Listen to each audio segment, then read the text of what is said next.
Hey, here's a quick little demonstration as to why it's so important for you to keep expanding your chord vocabulary, keep learning new chords and using them in progressions, in your songs and whatnot. Just a real quick example is take like an E major chord and just a 2-chord change to like an F sharp major chord, right? And if you're playing that like with a simple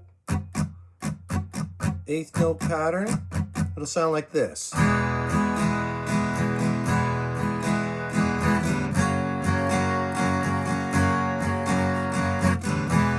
Remember what that sounds like, okay? It's kind of bland and stock though. If I add one note, watch the difference in drama and the difference in richness. If I change a note in that E major, adding the F sharp, I can make that an E major 9 chord, right? And then instead of playing F sharp, if I play like an F sharp 7 with a sharp 11, ooh man, listen to all the richness in that chord as opposed to that chord. Just adding a note or two, right? So now listen to the progression.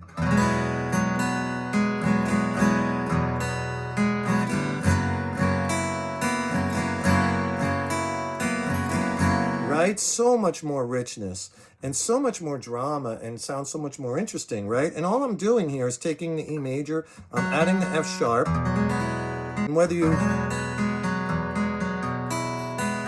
strum it or pick it, it's going to sound beautiful. And on that F sharp chord, if I just take that first finger and hook it, so I'm not barring, so it's actually easier to play. Instead of barring it across all the strings, take it and hook it across like that. There's a good look at that chord, right? So you're adding the open high E and B. Listen to the difference in texture,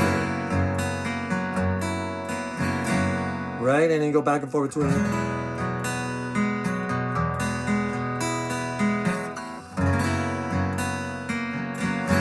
you're into all kinds of different and awesome sounds just by adding a note.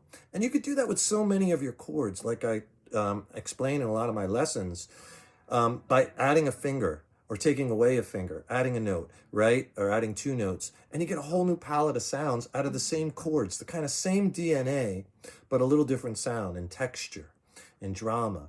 And that's what you want, right? To open up your chord vocabulary, your chord catalog, to give you all these options. And it's all about the sounds. So it's important to get all these different sounds and know how to manipulate these chords, play inside the chords, how to add and embellish to the chords that you already know. And a lot of these are so easy because they're based off of chords that you know already. So watch some of my other lessons to get more ideas like this. Leave me a comment below if you want to see more stuff like this, right? And please like and follow.